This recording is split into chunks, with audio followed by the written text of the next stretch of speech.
All right, so back in the dungeon. So it's gonna look a little different in here because we moved my big seed starting daylily growing setup here to make room for this one. And this is the one from Gardener Supply, the one that I'm gonna use the self-watering trays with. So this has adjustable grow lights also. And it's actually pretty clever of a setup. It's got these huge trays that hold the water, and the 6-packs, you can actually fit 3 6-packs in a row like that underneath them. I just have them all really underneath the bright 2 bulbs right now because I don't have anything else growing.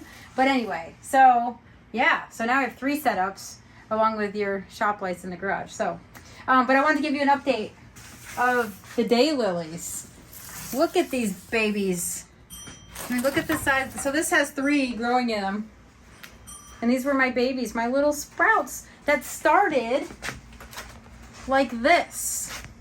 So this started growing in January. And this has just been like maybe a week, 2 weeks old.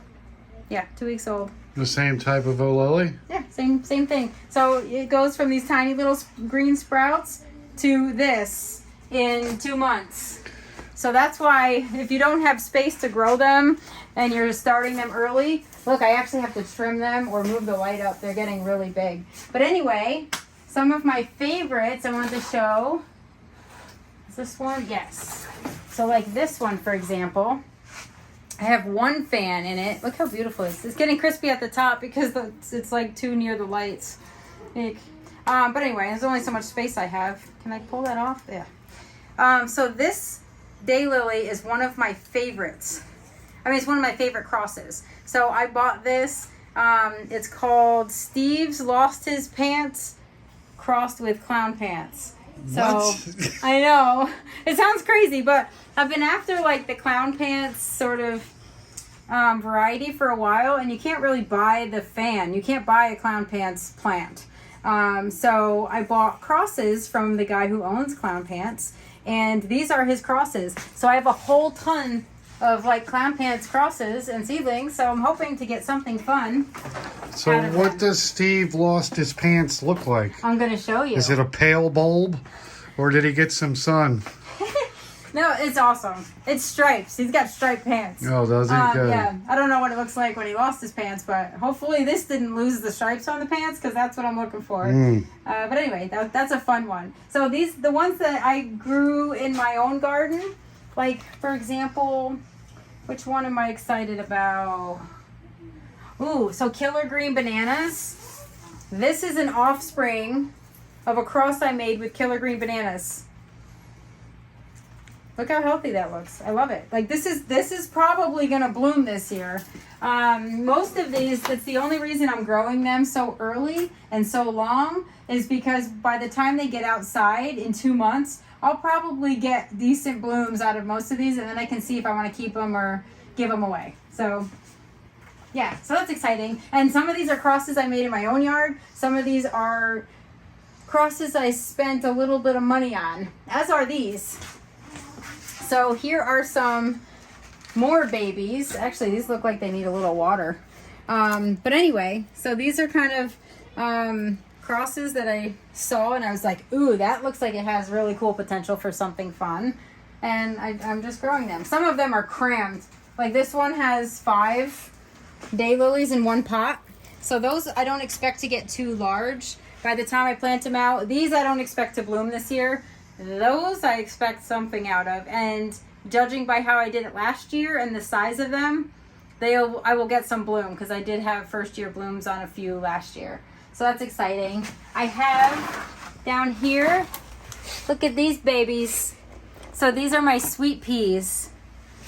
So in our zone, you have to start sweet peas like in advance, and you have to grow them until they hit about like 8 to 10 inches, and then you pinch them back. So once these get a little higher, you pinch them back to create branching and to promote new, just like multiple branches of blooms. So that's what I'm working on right now. I'm getting these guys up and running. I've never grown sweet peas before either. Am I gonna be addicted to these? I don't know. And, okay, funny story about this guy. This thing, it's a coneflower. I didn't know what it was at first, but it sprouted in the bucket of pre-moistened soil that I was using. I found a sprout and I'm like, oh, that's weird. I wonder what seed like got into the soil. And it's a coneflower. So I don't know what it's gonna look like, but I thought it needed to grow because he like planted himself right in the bin and was like, pick me. So I did. So that's cute. What else? And then I have a whole bunch of other Daylily. Actually, there's another sweet pea sprouting. I didn't think these were going to sprout. I had a couple duds, but now they're actually sprouting. I see the little green guy. So he's going to be a little behind everybody, but nothing wrong with that.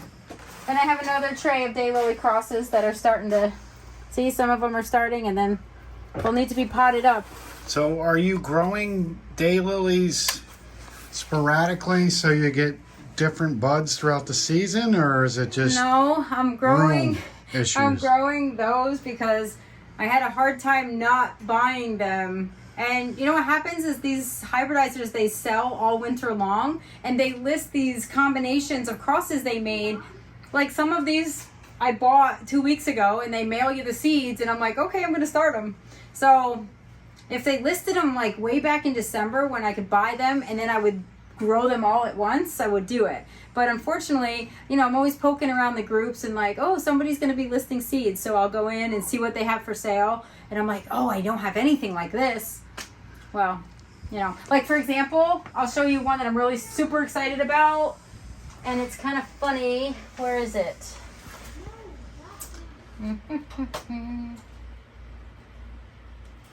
Do I have this one? Carnosaur. All right. Oh, yeah. This is the little guy. So this one is one called Carnosaur times Just Clowning Around. Just Clowning Around is an intro that a really awesome hybridizer has. There's only one fan going up for auction in the spring. And so you can't buy the plant, just like Clown Pants. But you can buy crosses he makes from it and hope to get something that looks similar. So, you know, I jumped on those seeds. And then there was I can't remember where the other, I have so many. Is this terrible? Absolutely terrible. What happened to Yeah, it the other is. one? Maybe I just have the tags. Where's the here they are. Shelly lost her wallet. You know what? That's going to be the name of like my first one. Yeah. Yeah. So look. So this one is called Little Red and the Wolf times Space Coast White Fang. So Space Coast White Fang, you can't get unless you buy the whole collection from the hybridizer for like $1,200 or something crazy. The fan alone was $500 when it came out, and I don't know if you can't buy it. You have to purchase the collection and get it in the collection, or it's $500, but they don't sell the individual fan. Like, it's crazy. But anyway, so I got something that's crossed with that one in hopes of getting something similar for cheaper. So those are kind of ones, I don't know. I think you have to be sort of a Daylily fanatic to know which ones are hard to get and which ones are sort of sought after, because that's kind of what I want. I want like sort of the rarer something. I want something that no one else has in my garden. Just the way it is. I just like that. It's fun. Anyway, so that's the skinny on the Daylilies. They're looking good. They're probably a little thirsty at the moment, so I'll fill those with water. And then these little guys, I'm growing Snapdragons, and they've sprouted, and they're starting to get leaves on them. Like their first the cotyledons sprouted, and now we're looking for the first set of true leaves. And then I'll have to thin them out. My goal is to have one plant per cell. So that's that. So that's for the big, beautiful Snapdragons. I'm growing Potomac Ivory. I'm growing Apple Blossom. I'm growing Sherbet Tone Chantilly Mix. That sounds fun. And Peaches and Cream. So we'll see what happens with those. My first year growing Snapdragons from seed 2. So that's going in the cutting flower garden and in some client gardens.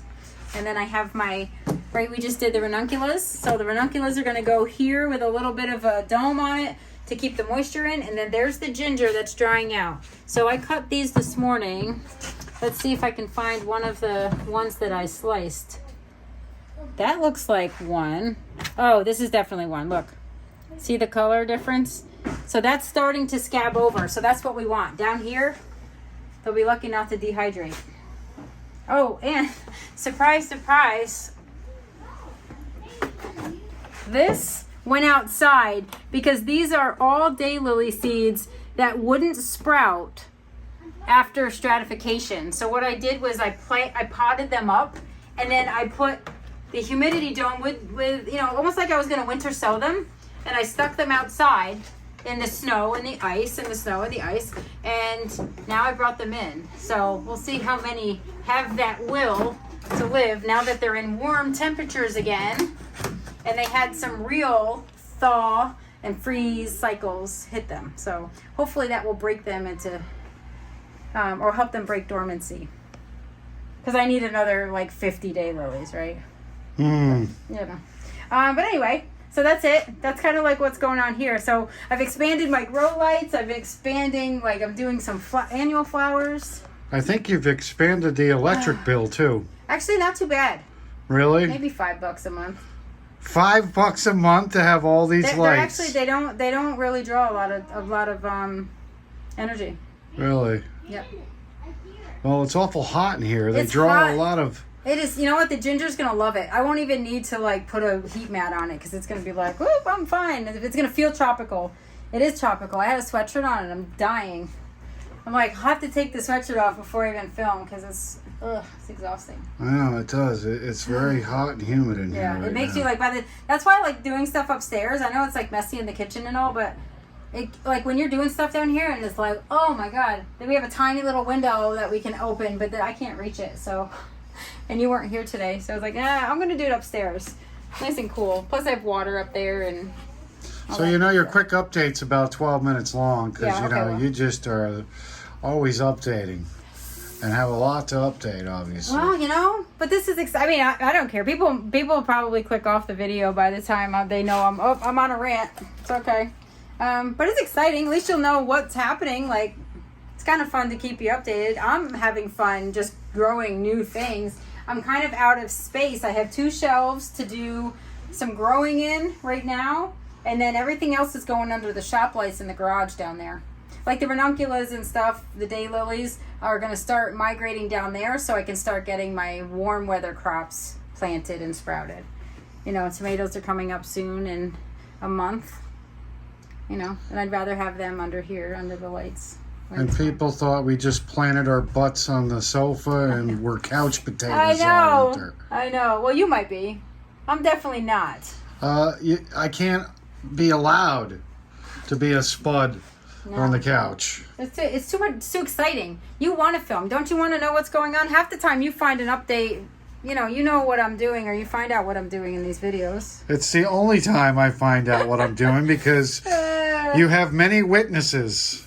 Yes. So I can't really say anything bad. That's right. That's right. Anyway, so that's it. So until the next video, we'll see what else I'm going to plant. I know I have some things coming. I have lots of dahlias coming. Oh, hold on a second. That's what we need. Something to cool off. I know. I cannot put these down there. They will literally dry out in a second. So I promised an update of the dahlias. So here we go. This is how I store my dahlia tubers. Can you see? With like nothing fancy. They smell good. So yeah, and look I have not had to miss these once. They're still firm. This is one big tuber that I didn't really feel comfortable dividing because they didn't really have a neck with eyes. They kind of just one clump. So I wasn't really comfortable doing that. But anyway, actually the newspaper is like, it has moisture in it. You can feel it. So it does like this give and take between the tubers. If they start to dry out, they can absorb moisture that's in the newspaper. It's kind of fun. I don't miss the newspaper or anything. And this is great because these are all still firm. So if you see, this is like one of these little clumpers. Oh, look, so I have a little, oh no, that's just soil. But look, they're firm to the touch. So these are good.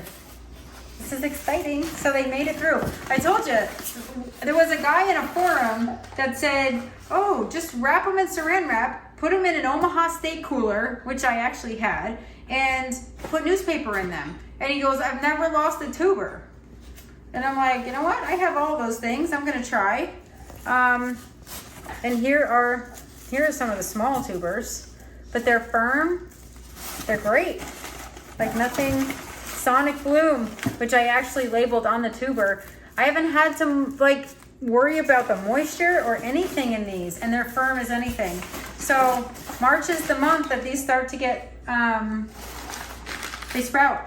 It actually makes sense because I think the newspaper would absorb the moisture. Yes, it absorbs any excess moisture, and then if the tubers dry out, it can actually draw in from the moisture. What? Oh, there we go. It's like a puzzle piece. So anyway, this is like, I mean, listen, we don't do anything fancy, but it works. And then you see how beautiful they grow. I mean, I have a ton in here that I'm going to regrow, didn't have to buy. And I have a lot of varieties coming. I have like 12 or 13 varieties coming, new ones. So I don't need to save them all, but I am going to save like, a couple good tubers of each so that every year I just have beautiful flowers. And then I'll have so many I don't mind cutting them. I need a cutting garden that I can actually feel good about cutting because there'll be so many out there, But anyway, so that's it for now. It's the beginning of March. That's everything we're doing. We're starting to get our dahlias prepped to sprout. Ranunculus are in. Snapdragons are going. Ginger is going to be sprouting. Wow. Lots of stuff going on. And I'm going to be eating a lot of steak. You are. You nice. are. Anyway, so there we go. Thanks, honey. Love it. You're beautiful. Yeah, thank you.